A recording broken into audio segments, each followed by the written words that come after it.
Welcome back to Beyond Packaging, where we break down the forces shaping packaging and everything between. I'm Laura Foti. I'm Matthew Wright, the co-host, and have not been fired yet. Today, we're going to talk about something near and dear to my heart, Corrugated. And we have a great guest with us today, Laura. We do. We're also coming to you live from, I think we're in Charlotte, North Carolina. Close. And we're joined by Ryan Fox, Bloomberg Intelligence's corrugated marketing analyst, to talk tariffs, box pricing, and the future of the industry. Ryan, welcome. Thanks for having me. Appreciate it. For those of you who don't know Ryan, very impressive background. I'd like to introduce him. He spent 10 years in packaging sales before jumping into industry reporting in 2020 with Bloomberg's Green Markets. In 2022, he joined Bloomberg Intelligence as its corrugated market analyst, while remaining managing editor of the Green Markets Box Report. The monthly publication draws on insights from hundreds of packaging professionals to offer a unique, forward-looking synopsis of box producers' sentiment surrounding box demand. His content can be found on the Bloomberg Terminal and in the Green Markets Box Report. Those interested in packaging trends, which are many of our listeners, might be familiar with some of Ryan's work around corrugated recycling rates, which was highlighted in trade publications like Recycling Today, Resource Recycling, and Packaging Dive. Following his presentation of recycling data, the American Forest and Paper Association revised its methodology, lowering the reported recycling rate from 93% to the low 70% range. This is someone who can move the industry. Wow. Yeah, thanks. Surprisingly, no one put a hit out on me yet. So I was thinking that just over here. Yep. I think it daily. How did that come about, Ryan? Which part? The hit or the How did you figure out? Okay, so briefly. Yeah, during the pandemic, I noticed that there were a lot of boxes on just my street. And even this week when we had trash day, there were so many boxes in the trash. And I contacted the AF&PA. I was like, listen, I know you say 93% of boxes get recycled, and that's how they were advertising, that 93% of boxes are recycled in the US. And I said, this doesn't feel right. Like, I'm just walking on my street and there is just boxes everywhere. And if this is one street in America, something's not right. And I asked them if we could talk about it. And they said, listen, it's the rate. It is what it is. We're not really going to get into it. And I said, okay, well, if there's no transparency, then I'm going to create it. And that's the Bloomberg way. In 1981, Mike Bloomberg started this company to help with transparency. And so every time we get into a market, that's what we do. We talk about transparency and bring data and bring it quickly. So I did the research. I partnered with some industry professionals to kind of find the real truth behind like how much is actually getting recycled. And the truth is that it's a lot less than 93%. And our data right now says it's in the mid 60s. We do think it's lower than that. We just don't have the data to prove it. Well, we're big believers of data here. There's also a lot of news going on in the packaging industry right now. One thing we wanted to bring you on to talk about, Ryan, are tariffs. Everyone's talking about this. I'm hearing that it's kind of a hair on fire for a lot of people in the industry. What are you trying to say, Laura? The Budget Lab at Yale University has been tracking this closely. Here's kind of a highlight of where some things stand. And this was as April 15th. There's a 20% broad tariff on all Chinese imports, 10% on Canadian potash and energy, 25% tariff on all Mexican imports and other Canadian imports, 25% tariff on all automobiles with the exemption of U.S. content, 25% tariff on steel and aluminum. I actually think this is already outdated given all the retaliatory tariffs, but it's pretty unbelievable. You know, Ryan, I know the reality for the packaging industry is more nuanced. Can you explain how this is impacting different sectors of the business? Sure. I will tell you, when it comes to tariffs, this stuff is changing sometimes daily. I've spoken with Resource Recycling about this, and I mentioned in the course of our interview, I said, this stuff is changing daily. So this is what we know right now. They published the article, and by the end of the day, it had changed. So we do expect everything to change right now when it comes to paper packaging. Paper coming into the U.S. from Canada is not tariffed. Pulp coming into the U.S. from Canada is not tariffed either. However, paper coming in from Europe or other countries is going to be subject to a tariff. Now, that's small potatoes. We import about 1.5 million tons of paper in the containerboard space a year. So it's not something that's really going to move the market terribly. It's going to be an inconvenience for some, but not anything big right now. The bigger thing with tariffs is that it creates uncertainty for businesses. It doesn't matter what business you want, certainty and having some sense that you can look into the future and feel like, okay, we have a game plan. We know what sales are going to do. We can plan appropriately. All of that went away. So had the administration done something like, we're going to do tariffs, we're in, there's no changes, probably would have gone over a lot better than this on again, off again, on again, off again. We're going to change it. We're not going to change it. We're going to change it. All of that uncertainty really stifled businesses. That spooked them. They scared, like they had no idea what to expect. So when you think about, production planning, if your future sales are kind of foggy at best, you're going to kind of halt a lot of the other buying unless you feel like that thing that you're buying is exposed to tariffs. Well, because boxes are made so locally, they're really not exposed to tariffs. I guess the exception would be is if you're making boxes and selling them over the border, which we do a lot of that in the US, but that's again pretty small in the grand scheme of things. But it's just that stifling of the manufacturing, and that's just broad pullback in what they're doing in their activities. We've seen it. We've seen a massive pullback so far. We think box shipments in the first quarter are actually going to be down at least 1.5%, maybe 2%. It actually could be higher, but we'll get the data next week. Sentiments have moved.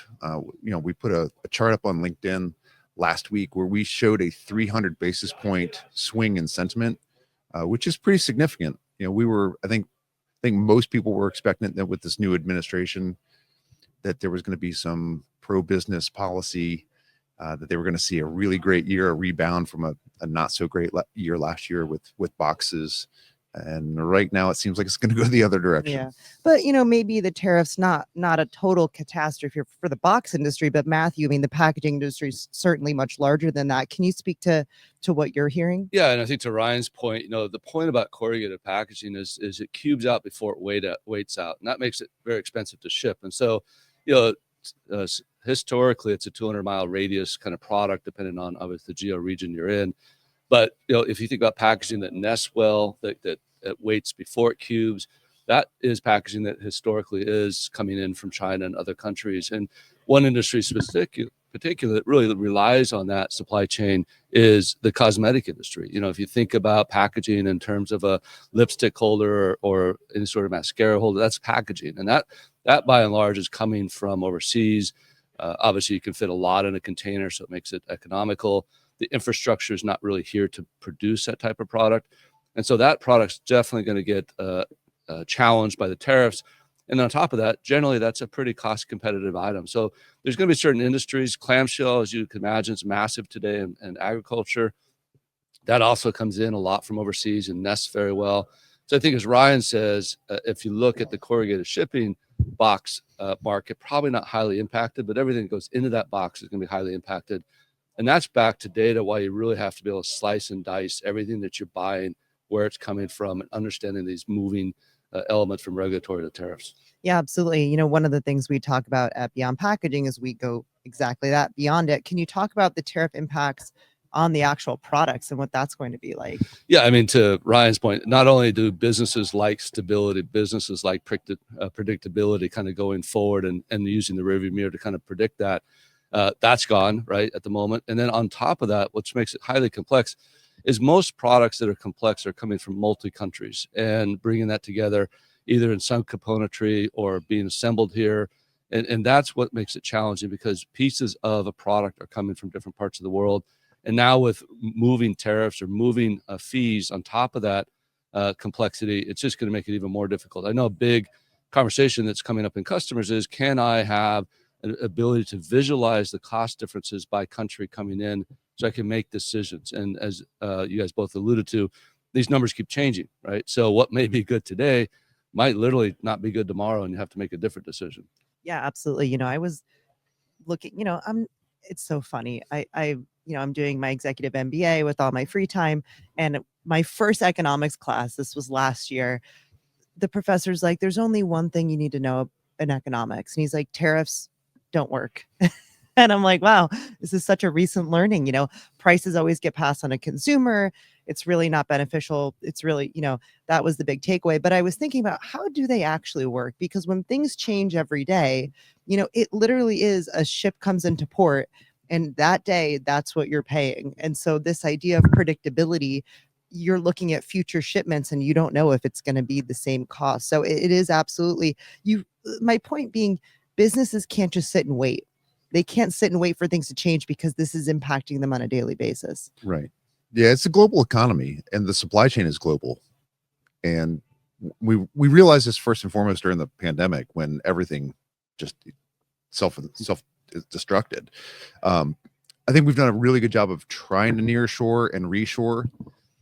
One of the biggest problems we have right now is there are still well over 400,000 open manufacturing jobs in the US.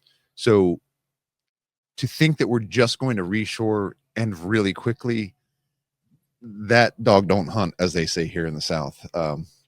It's just not going to happen. We're going to see at least a 3 to 5 year window to get some of this stuff back. And, unfortunately, all these tariffs are really against our top 3 trade partner, Mexico, Canada, China. It's where we get everything. And this has been the case for almost 30 years now. Yeah, absolutely. And I think, to Ryan's point, the piece that you said when you started out was just so applicable, and people don't really understand the supply chain. And it's not, we think of that word in logistics terms typically, but irregardless of why manufacturing went different parts of the world, they've built these really integral supply chains that have raw material going to converters going to further converters. And that's a really challenging thing to duplicate quickly. And a lot of people don't realize that's just not possible to do overnight. Correct.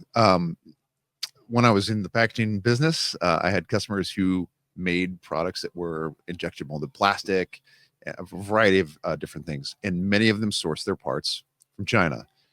They did it for a number of reasons. One of the biggest reasons was that the Chinese economy was set up in such a way that they could do it quickly and do it very affordably. I remember one of my customers was telling me their part, if they were to have made it in the US, the tooling required would have been well over $100,000. But in China, they could do it for about $10,000. And they could do it almost that much more quickly too. Well, the other thing you talked about too is the workforce challenge. And Matthew, this is something I know you're really passionate about. Given there are opportunities. I always think, what is it? You never waste a good crisis, or crisis is a terrible thing to waste.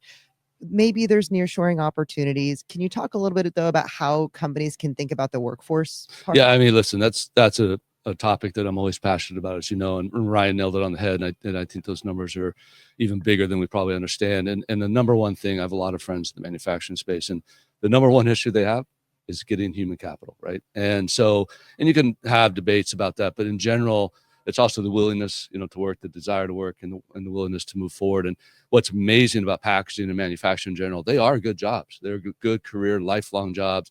And I think there's this whole shift in the economy and the mindset of, we have a lot of people going to get degrees that may not be applicable today, and it's really switching that tide to jobs that are applicable today. And so I think, to your point, I think we have to look at different places to go recruit. I think we have to start changing the dialogue about working in manufacturing and talk about how great a career it is.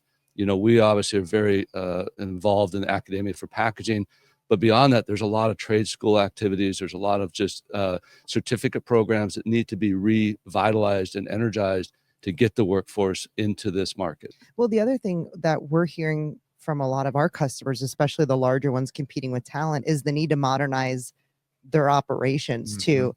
Ryan, we've talked a lot about equipment and machinery. Matthew, you talk a lot about tools like spec data management going in, not having people using spreadsheets. How does automation and technology impact this workforce challenge?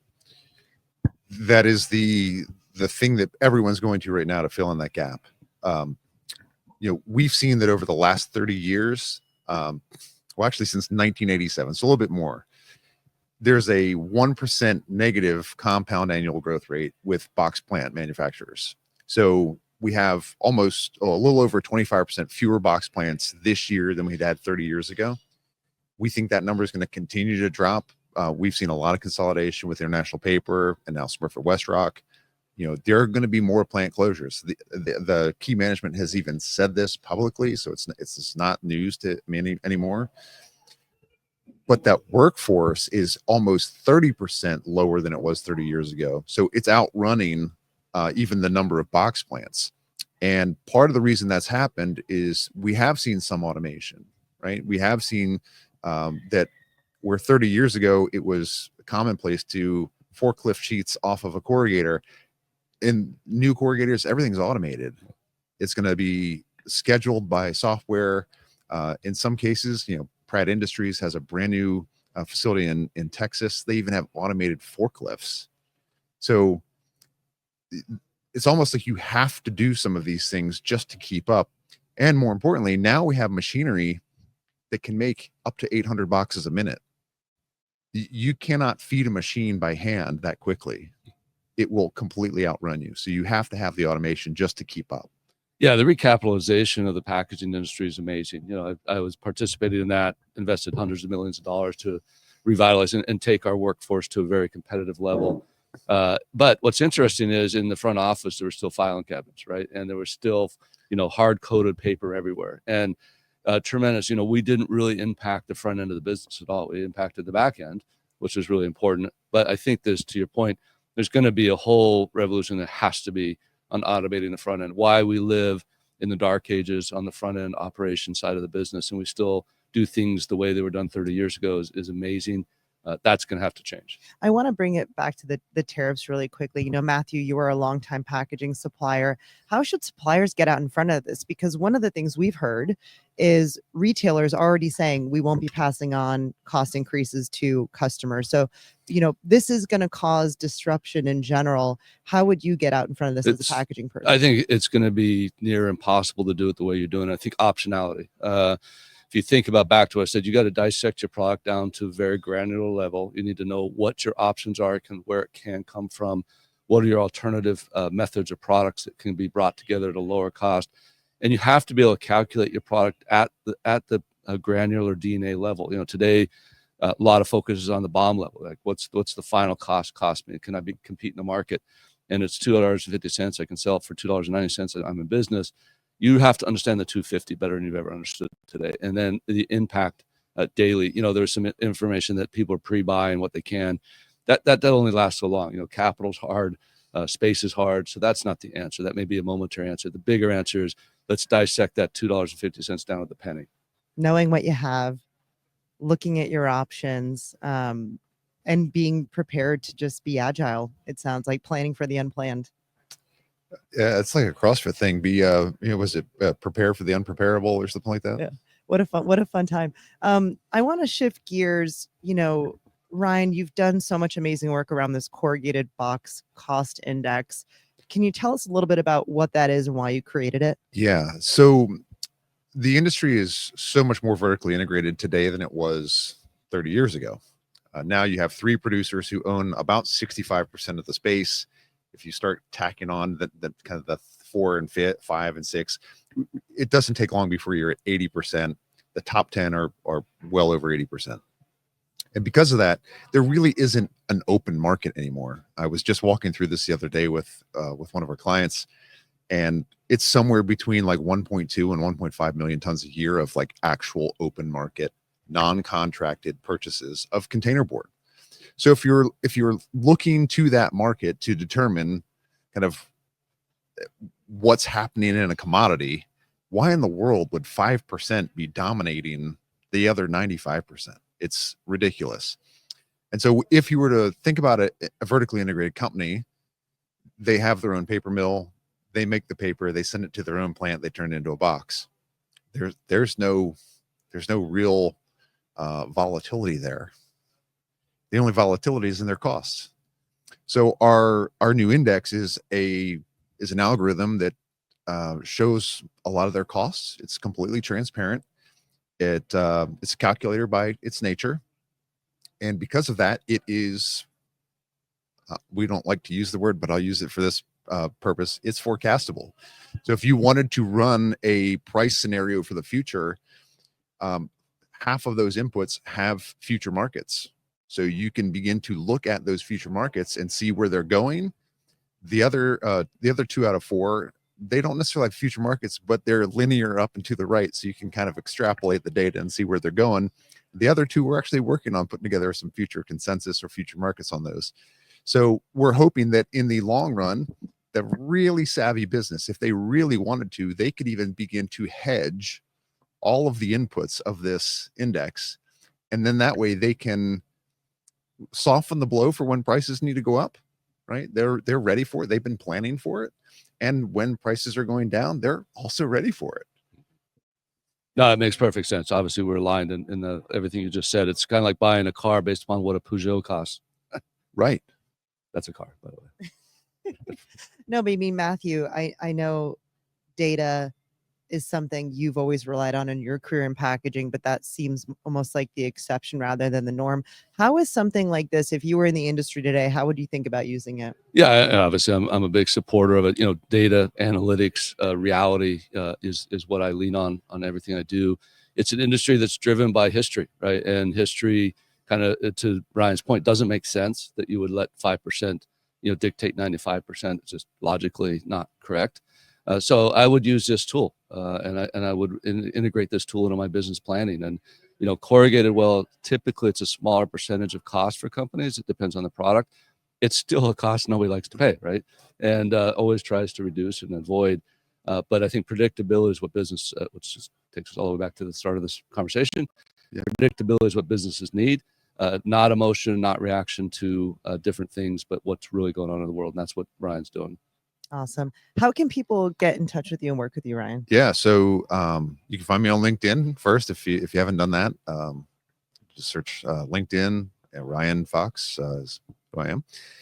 You can also email me at Ryan or rfox93 at bloomberg.net. We can correspond that way, and we can talk about kind of what this index is. If you want to talk about the index, we talk about our reporting. Happy to send out some samples and get people familiar with it. Amazing. I think in summary, plan for the unplanned, have optionality, get your data, get transparency, use other tools to create certainty even when you don't have some. Those are just some of my takeaways from today. Gentlemen, thank you both for this. We're now going to go to our segment of Off the Shelf with Matt Dingee. Let me pull it up really quickly. Now we'd like to welcome packaging consultant Matt Dingee to the pod for Off the Shelf.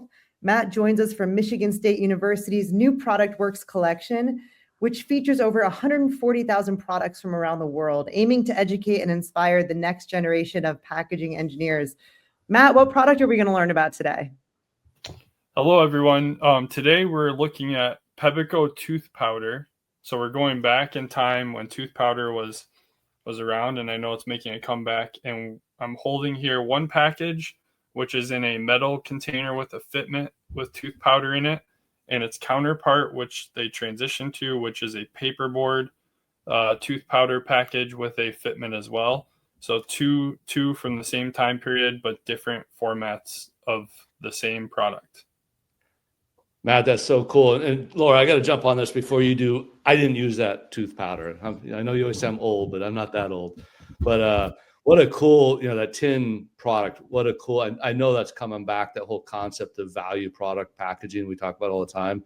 But it's interesting to see at some point there had to be an alternative value, maybe it was a lower cost or something to put it in a fiberboard. What are your thoughts, Laura? So I just have a question. Did tooth powder precede toothpaste? Yeah. Wow. And the irony is, to your point, Matt, a few years ago, companies came out with tooth powder where you would add water to it and do it again. So in a way, we're kind of going back in time. You showed one packaging that said new wartime. What does it say? Let's look at that again. Yeah. So for those listening, as Matthew was saying, they actually explain, it says on here, new wartime metal saving container. The same generous amount of tooth powder as in former metal container. So this is, again, right around the wartime. So they're obviously making a packaging change for a reason that we haven't had recently, but they're trying to conserve metal for the war. And so that drove them to this paperboard container. We talk about supply chain issues today. They had them back then. Like they're running out of metal because they're using it for wartime activities. So they had to change the industrial or consumer products back to as paperboard. That's pretty cool.